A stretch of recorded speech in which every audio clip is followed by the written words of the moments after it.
Hi guys, so right here I have the UMI Z, or Z if you will. Now this has the latest Helio X27 CPU in here. That one has a maximum turbo of 2.6 gigahertz, and that is coupled with Mali T880 graphics.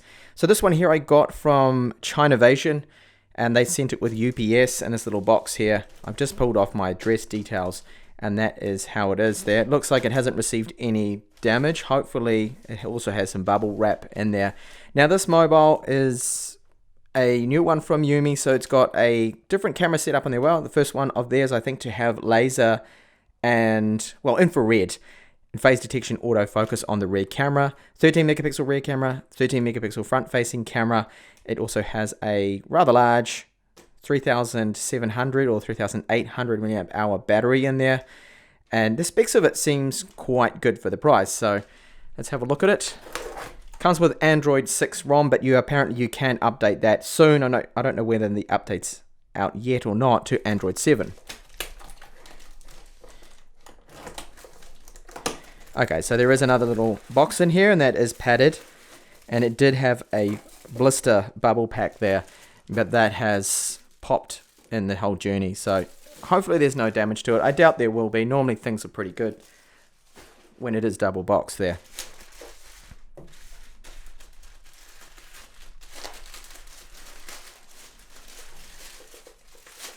So very well wrapped up there. Good packaging from Chinavation. This is the first time I have used these guys, so I just wanted to check them out. I'm trying a few other online retailers from my typical ones. And the box looks a lot like the last UMI phone I had, very similar. So it looks like it has that metal tin around it. So this just outlines more of the specs there that I was covering. Hopefully you can see that. Well, I'll get the wrap off. That'll probably help if I do that. There we go, that's a bit better. Now you should be able to see those specs there. Pause the video if you want to have a look at those LTE bands. That's very important there. But that covers all the ones here in New Zealand and in Spain for me, so that should be fine. So it's got a 1080p screen, 5.5 inches. There it is. White version. And feels quite good in hand. We have 2.5D edges on the glass, which I think is meant to be Gorilla Glass 4. Don't quote me on that. It could actually be Gorilla Glass 3 spec on that. So nice build. On the right hand side there, we've got the volume and power buttons. Now they're made out of metal. They feel good to me. No, not really loose or anything. There's a tiny bit of play in that, but that's typical. We have an antenna line here along the bottom. Let's get this wrap off. And then the antenna line there on the bottom side and the top, sorry. Here's a secondary microphone. We've got a quad LED flash in there. And the laser, they call it laser, but that's more of a marketing term. It's infrared and face detection autofocus. So that's the infrared there, and then the 13 megapixel Samsung sensor for the camera. Along the bottom, loudspeaker microphone, we one of these. Type-C port, some torque screws holding everything in place. Always good to see. Front-facing fingerprint reader. Then we have another 13 megapixel camera right here for our selfie cam. Earpiece, ambient, light sensor, and proximity sensor. Along the very top there, the 3.5mm headphone jack. So you can see the camera does protrude a little, holding that side on. Approximately 1mm. It does stick out a little bit. And it has a iPhone 6-7 feel to it, the build. It is a unibody, very nicely done, I must add. It's just the way those antenna lines are. They do remind me a little bit of an Apple product there. And on the left-hand side there, finally, is the hybrid slot there. So you can take, I think it's a nano SIM and a micro SIM, or just the micro SIM and a micro SD card there. Okay, so let's have a look and see what we get else in here. So there's a leaflet, and that would just be a quick start guide, I would say. And yes, so that is, well, that seems to be in various different languages. There's German, Italian, Spanish, English will be in there as well. And obviously the SIM tool there. Now the power adapter is a lot bigger than normal because this is a quick charge one. And the maximum rating of this should be 12 volts, 1.67 amps, which it is. Now, you can so they claim, charge the phone in a whoppingly fast 100 minutes to charge it from 0 to 100%, which for me seems really quick and fast, but I will test that out, of course, in my full review. And then finally, we have a red Type-C cable, the typical cable I have seen them use before. This is actually quite a high quality cable, not bad at all. I do like it. One thing that wasn't in the box was a power adapter. You can see that the power plug, that's an EU style one, so I will need one of these. China Vision unfortunately did not include one in the box, which is a shame, but these are cheap and easy to get hold of. So it's the first time powering it on. UMI always have stock ROMs as well, which is one thing I do like about this company. They don't bother with their own custom launcher. We'll just quickly run through the setup. You've got various different languages here. All of the languages I think you get on Android 6, they're all going to be there. Okay, we'll skip this part. So we'll set up a fingerprint. Need to put a PIN number in first. This is all standard. I'm just looking at the calibration of the display, and I see it's a little bit on the warm whites. It doesn't seem quite as white as the rest of the surroundings here, or maybe that is on camera. No, it is actually a little bit warm there. All right, so fingerprint sensor. I'll have to do this 10 times, which is the normal way of doing things. Okay, I could add the same finger again, another finger if I wanted to, but I'm not going to do that. Just going to quickly get this thing set up. Okay, so there we go, into the ROM, and it looks to be quite stock there.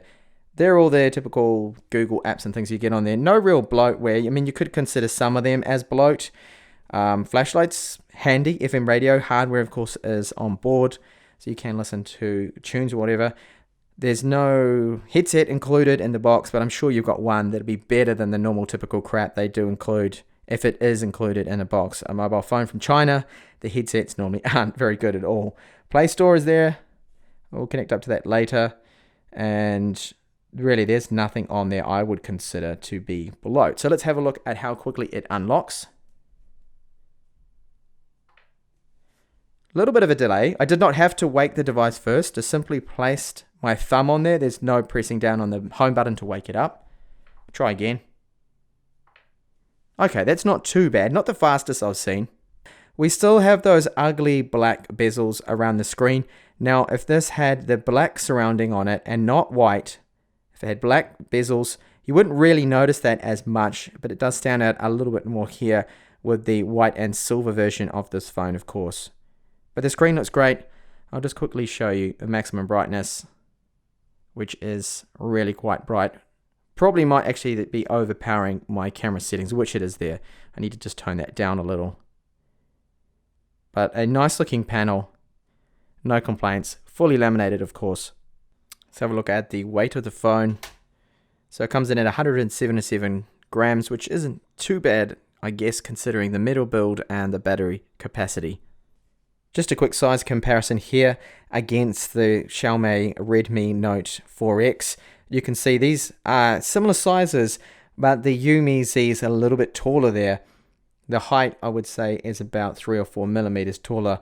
It does have the front fingerprint reader where it's on the rear on the Redmi Note 4X, so that has something to do with it, but the top bezel is just a little bit higher there, probably to incorporate that rear camera there on the top. They needed a little bit more space there with the screen. So on the rear of the two of them, you can see both have a similar gold color there, and the antenna lines are a little bit more obvious on the UMI. Well, this doesn't really have antenna lines because it has plastic top and bottom on the Xiaomi, and this has an all alloy backing on it.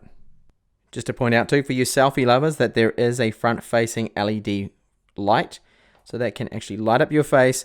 So even in poorly lit environments or in the dark, you'll still be able to get a decent selfie shot. At least that is the idea. I will test that out in the full review, of course. Now looking at the camera application, we've got all the standard modes you'd expect. Pro photo mode, photo mode.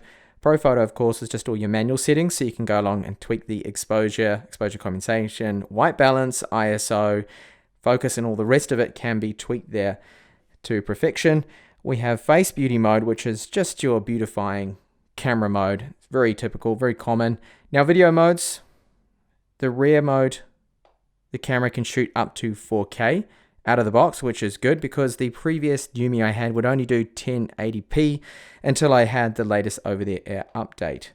So if I swap over to the front-facing camera, we have a maximum resolution there of 1080p, which isn't bad because a lot of mobiles in this price range will only do 720p on the front-facing camera, but we've got 13 megapixels there, so plenty of megapixels to play around with. So I'm going to go outside now before I completely lose all signs of daylight, take a few photos and a little bit of video so we can have a quick preview of the kind of quality we can expect out of the rear 13 megapixel and front 13 megapixel camera.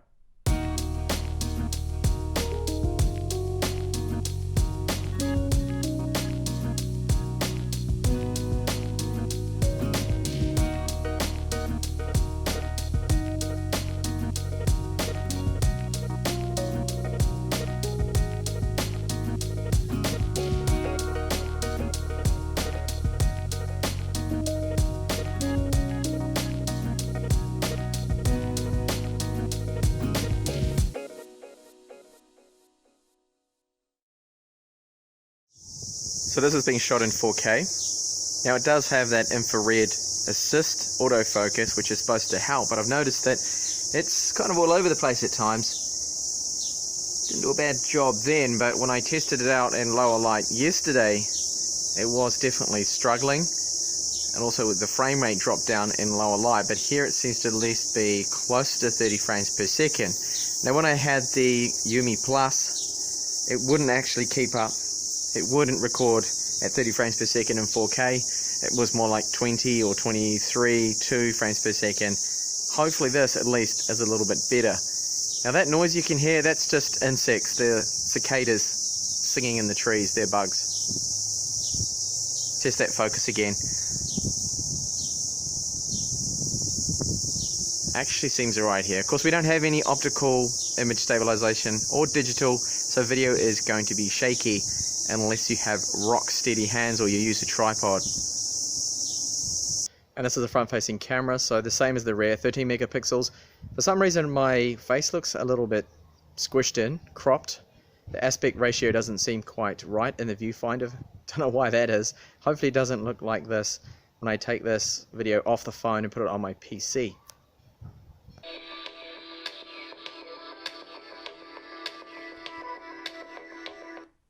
Quality of the speaker sounds good, but it's, I would say, lacking in a little bit of volume there. It's definitely not the loudest loudspeaker you will hear on a mobile phone. The SIM tray arrangement is either 2 nano SIMs for dual 4G, or you can place a micro SD card in there if you want to increase your storage capacity, and then you have to just use another nano SIM there, so you only got one SIM. Okay, so the performance of the ROM feels good, but I have actually noticed just a couple of little animation stutters. For example, I've been in the apps drawer here, gone out of that, and then just swiped, and I noticed that sometimes that animation is a little bit stuttery, and sometimes just moving around in here, I've also noticed that. Now that could be, obviously I would say that's down to software optimization, because the hardware that it has is quite powerful. It shouldn't be stuttering like this. For those interested in the Antutu score, it's a little lower than I expected. I was expecting from the Helio X27 around 100,000. I think they advertised it as. So it's a little short there, around 81,000, but I mean, that's still quite a good score. Alright, so that is my unboxing there of the UMI Z, and my initial first impressions are, well, the build quality is good. It does have a nice screen. I've noticed that there are a few stutters in the UI. Other things I'm not particularly happy with is that camera performance. While they promise better focusing and an improved camera, the rear camera at least doesn't seem particularly impressive to me. The quality is quite average, quite poor I would say. Focus has been off at times, even though it's got the infrared assist focus and face detection. It just doesn't seem to do a very good job. The video was choppy as well, and running benchmarks, okay, 81,000 in Antutu 6.2.7 is a good score for this price range and category of mobile. However, it's a little slower than I thought it would be with the Helio X27. It also chewed through that battery very quick. Now, I started reviewing when I unboxed this right here. I think the battery was around 70 something %, and you'll see now It's at 13% and dropping quite quickly. It seems those 10 cores when taxed benchmarking completely just burn through that battery. So that's an area I'm a little concerned about as battery life. I found it a bit disappointing on the UMI Plus. Now I will be back with gaming on this mobile here, GPS tests, further benchmarks, in the final review. I hope to catch you then. Thank you so much for watching this video.